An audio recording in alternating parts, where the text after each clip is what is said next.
उत्तर प्रदेश के एक छोटे से गांव सूरजपुरा के पास एक घना और डरावना जंगल था। उस जंगल के बीचों बीच एक पुरानी गुफा थी।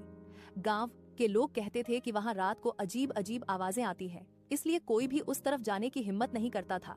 असल में उस गुफा में 4 चालाक चोर रहते थे। उन्होंने जंगल में आने जाने वाले लोगों को डराने का तरीका बना लिया था। जब भी कोई लकड़हारा, मुसाफिर या चरवाहा जंगल से गुजरता तो चोर लोग अजीब आवाजें निकालते, पेड़ों के पीछे से काले कपड़े पहनकर अचानक सामने आ जाते। लोग उन्हें भूत समझकर डर जाते और अपना सामान छोड़कर भाग जाते। फिर चोर आराम से उनका सामान उठा लेते।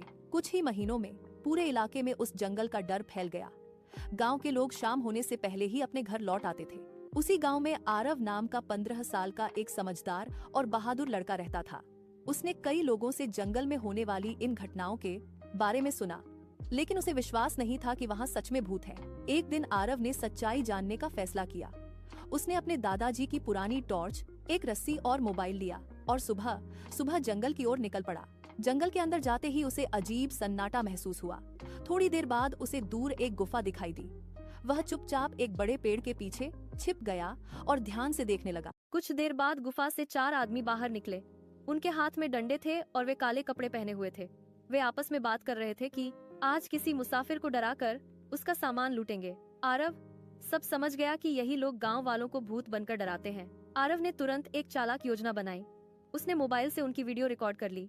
फिर वह चुपके से गांव वापस आया और सारी बात गांव के मुखिया और पुलिस को बता दी। शाम होते ही पुलिस और कुछ गांव वाले आरव के साथ जंगल पहुंचे। आरव ने उन्हें गुफा का रास्ता दिखाया।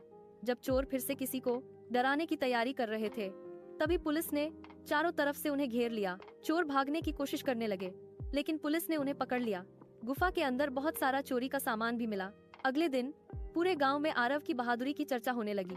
गांव के मुखिया ने सबके सामने कहा, अगर आरव अपनी समझदारी और हिम्मत नहीं दिखाता तो ये चोर लोगों को ऐसे ही डराकर लूटते रहते। उस दिन के बाद जंगल का डर खत्म हो गया और लोग फिर से बेखौफ होकर वहां जाने लगे। सीख: सच्ची बहादुरी सिर्फ ताकत में नहीं, बल्कि समझदारी और सही समय पर सही कदम उठाने में होती है।